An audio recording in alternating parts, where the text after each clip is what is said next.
mulai sekarang, mulai detik ini, ubah sebuah pola hidup yang selalu ada pada diri kita.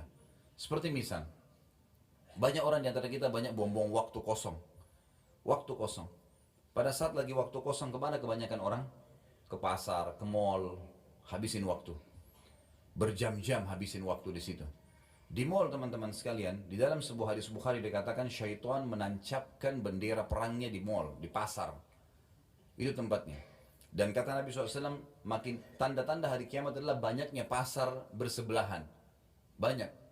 Antum bukan tidak boleh masuk pasar, boleh masuk pasar. Tapi bukan program hidup. Jangan begitu weekend lagi libur, Sabtu Ahad, antum masukkan habisin waktu di sana. Teman-teman sekalian, coba renungi apa yang saya bilang ya. Mudah-mudahan kita bisa ambil pelajaran dari situ. Kalau weekend pun kita lagi tidak bisa, kita lagi liburan, Sabtu Ahad misalnya, kita lagi ada waktu lowong, gunakan, coba ubah sekarang pola pikirnya. Hiburan itu bukan mall, hiburan itu bukan pantai, hiburan itu bukan kolam renang. Hiburan itu bukan jalan menghabiskan waktu ke sana sini, buang-buang waktu. Tapi hiburan itu teman-teman sekalian adalah majelis ilmu. Hiburan yang sebenarnya adalah masjid. Hiburan sebenarnya pergi ke rumah anak yatim. Coba begini, teman-teman yang punya anak kecil, coba praktekin deh. Yang selama ini kita tanamkan pada jiwa anak-anak kita kebanyakan adalah habisin waktu pada saat liburan sekolah di mall, di kolam renang.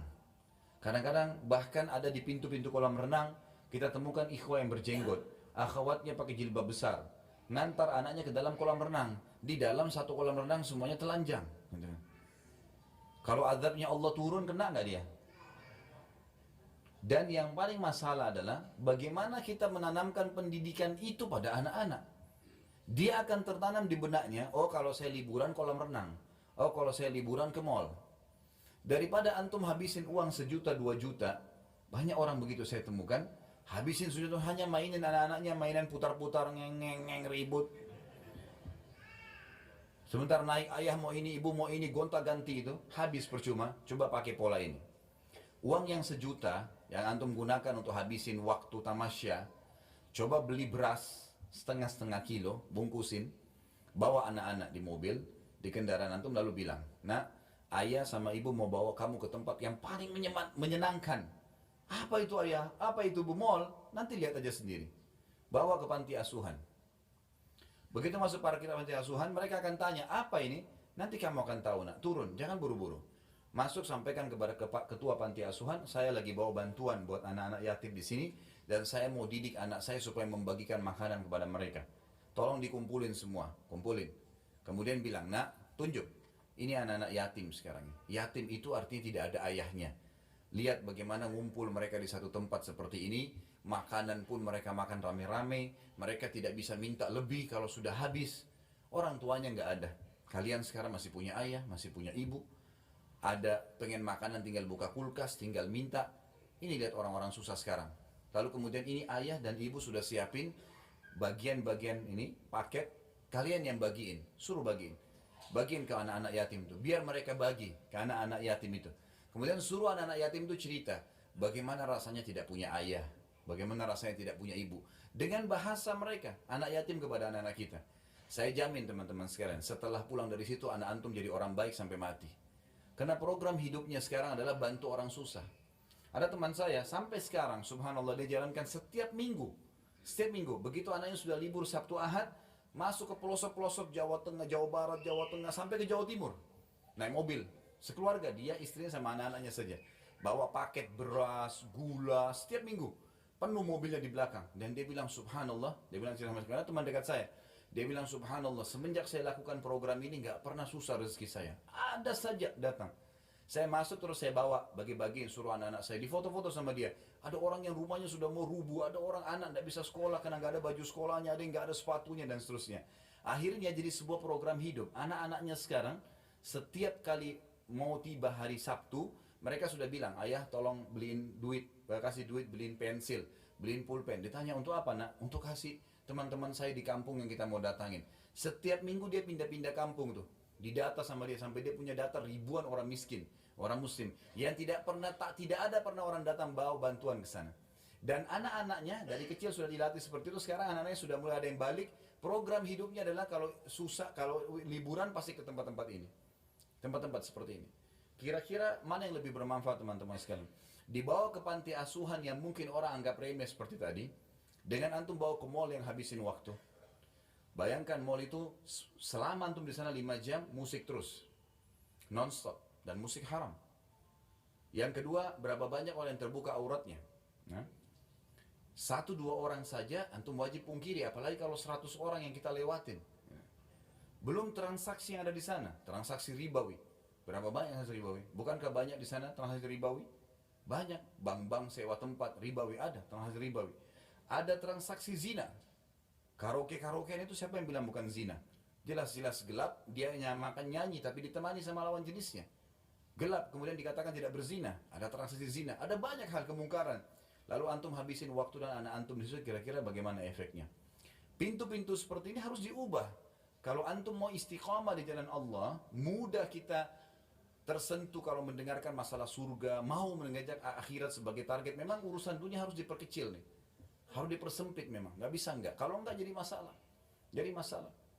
Jadi banyak sekali begitu. Habis kalau liburan anak sekolah itu luar biasa.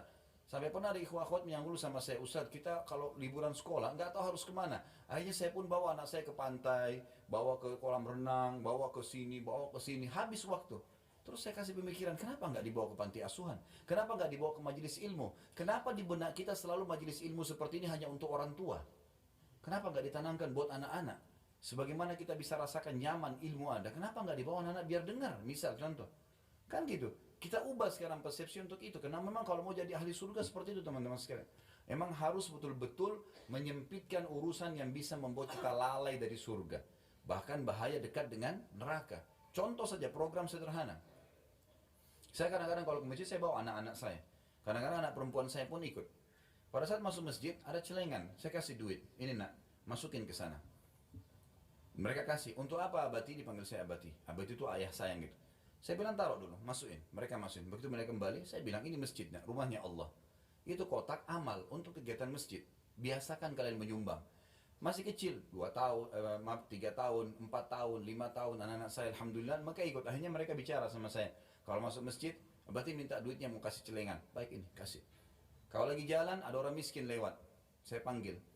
Lalu saya bilang sama mereka, jika orang itu mendekat mobil dikasih, ini kasih. Atau saya kasih mereka uang, ini uang, buka jendela kalian kasih dari sana. Kok dikasih tadi orang itu? Lihat orang itu bajunya, lihat susahnya hidup mereka. Kalau kita membantu orang susah, maka kita akan mendapatkan karunia Allah. Kata Nabi SAW, sesungguhnya kalian diberikan rezeki justru karena orang-orang susah di antara kalian. Maka setiap saya naik mobil, kalau anak-anak saya lihat orang susah, mereka tunjuk, itu berarti orang susah tuh. Tunjuk, itu orang susah, itu orang susah. Berhenti. Baik, kasih sumbangan. Jadi tertanam dalam benak mereka itu. Kalau saya telepon, lagi keluar, kemudian saya telepon, tanya kabar mereka, yang saya tanya, sudah sholat atau belum nak? Pertanyaan yang penting, sholat dulu, bukan sudah makan atau belum, sudah sholat belum nak? Keluar jangan lupa tutup aurat. Hari ini sudah hafal surah apa nak? Oh surah ini abadi. Baik, berarti mau dengar, coba baca deh. Baca mereka semangat, karena orang tuanya selalu tanya. Jadi itu yang kita hidupkan dalam suasana mereka. Kalau ini, antum sedang mencetak kader-kader Rabbani. Ini yang dekat dengan Allah SWT dan ini menjadi aset amal jariah. Daripada kita buang-buang waktu, kita sendiri buang waktu, anak istri juga buang waktu, nggak ada gunanya. Nggak ada manfaatnya. Saya bicarakan dengan istri saya. Kalau sesuatu yang penting mendesak baru masuk ke mall. Kalau tidak jangan. Kalau darurat sekali baru. Bukan tidak boleh ya, tapi kalau darurat. Tapi kalau tidak, untuk apa habisin waktu? Seperti nanti kalau Ramadan tiba, ada orang habisin waktu. Dari pagi sampai tunggu buka puasa. Kenapa ini? Ada orang tidur dari pagi sampai menjelang buka puasa, cuma bangun sholat tidur lagi. Ini puasanya cuma setengah jam. Menjelang buka puasa baru bangun. Apa ini teman-teman sekalian? Di zaman Nabi SAW orang kalau lagi puasa jihad. Perang Badar di musim Ramadan. Ramadan pertama mereka tidak buka puasa padahal musafir gitu kan.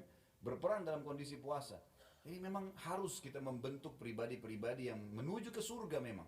Sehingga hawa nafsu dunia ini akan ditinggalkan. Karena kalau tidak kita berbahaya. Kita akan terbawa manusia lemah. Manusia lemah. Orang kalau nonton film Hollywood, Bollywood 1 jam, 2 jam pasti enak. Nggak mungkin nggak enak. Orang yang dipanggil dan didatangkan artis yang hebat. Laki-lakinya pintar action, perempuan pintar action, semua gagah, semua cantik, lalu dinonton. Pastilah enak. Tapi masalahnya merusak hati. Gitu kan? Merusak. Sulit kita mau bangun sholat malam setelah tonton film-film begini, nggak bisa. Tapi kalau kita memang mengaji, memang taklim, memang larinya ke ibadah, maka akan terbentuk. Dan teman-teman sekalian, jangan pernah malu dengan perkataan orang. Ada judul ceramah yang saya susun, judulnya Iya, Ini Aku Sekarang. Emang harus begitu. Kita punya masa lalu pasti ada yang salah, tidak ada manusia yang sempurna. Nabi Adam alaihissalam lihat malaikat sujud depan matanya, tapi berbuat dosa. Cuma orang mukmin buat dosa, tahu salah tidak diulangin, itu yang benar. Bukan dia sudah tahu salah lalu diulangin, ini berbahaya, gitu kan? Ini sudah masuk dalam perbuatan mungkar yang berbahaya, bisa di istidraj, bisa sampai pada tingkatan azabnya Allah di situ. Nabi Musa alaihissalam pernah buat salah, Nabi Yunus alaihissalam pernah buat salah, gitu kan? Mereka punya berbuat salah. Umar bin Khattab adalah orang yang paling benci Islam sebelum Islam. Kita tidak lihat masa lalunya, yang dilihat masa sekarangnya, gitu kan? Akhirnya setelah dia masuk Islam, dia orang yang paling tegas terhadap orang kafir. Pada saat dia sebelum masuk Islam, dia peminum khamr. Pada saat masuk Islam, dia yang menjadi penyebab turunnya ayat pengharaman khamr. Tiap hari berdoa, ya Allah haramkan minuman ini buat kami, haramkan buat kami. Padahal kemarin pecandu besar. Orang lihat masa sekarang. Sebelum masa jahiliyah bergaul sama wanita. Setelah masuk Islam, Umar bin Khattab yang menjadi penyebab turunnya ayat-ayat hijab. Turunnya ayat hijab justru karena Umar bin Khattab berdoa, ya Allah tutup aurat wanita kami, tutup aurat wanita kami, selalu sampai turun ayat hijab. Dan ada 13 ayat yang turun, semuanya berhubungan dengan permintaan Umar bin Khattab kepada Allah Subhanahu wa taala. Jadi memang masa lalu gak dilihat teman-teman sekalian. Kalau ada teman-teman yang lihat kita kena berubah penampilan, karena orang kalau lebih dekat kepada akhirat memang berubah tuh. Lebih tenang, jalannya lebih teratur, lebih tawadhu, lebih merendah, kata-katanya lebih santun, selalu mau berbuat baik, membela orang yang sedang terzalimi. Kita selalu begitu, terbawa dengan arus ingin mengejar pahala dan takut berbuat dosa. Itu wajar, orang akhirat begitu. Nanti akan ada olok-olok tuh. Kamu alim ya sekarang, kamu begini ya, kamu begitu ya. Jawab, iya, ini aku sekarang. Dulu ya dulu. Bahkan sampai separah apapun, seorang wanita pernah pelacur misalnya, atau seorang laki-laki memang pernah juga ngelacur, istilahnya sudah nakal sekali luar biasa, terus sekarang dapat hidayah taubat, tetap sama jawabannya, iya, ini aku sekarang. Dulu kamu begitu ya, dulu juga kamu begitu, iya, memang dulu, sekarang ini aku. Sekarang saya bertobat kepada Allah, mudah-mudahan Allah maafkan, itu yang penting. Jadi jangan pernah malu melihat perubahan-perubahan atau terjadi perubahan itu pada diri kita. Ini penting ya, sempitkan semua jalan-jalan menuju ke neraka, buka semua pintu menuju ke surga dengan program-program hidup yang positif ke surga, dan tinggalkan semua program negatif dalam neraka. Kemudian sama hal tadi yang saya jelaskan, bagaimana kita tidak boleh malu pada saat terjadi perubahan pada diri kita dan berani jawab apa adanya. Itu yang kita ambil pelajaran dari pasal ke-6 kita.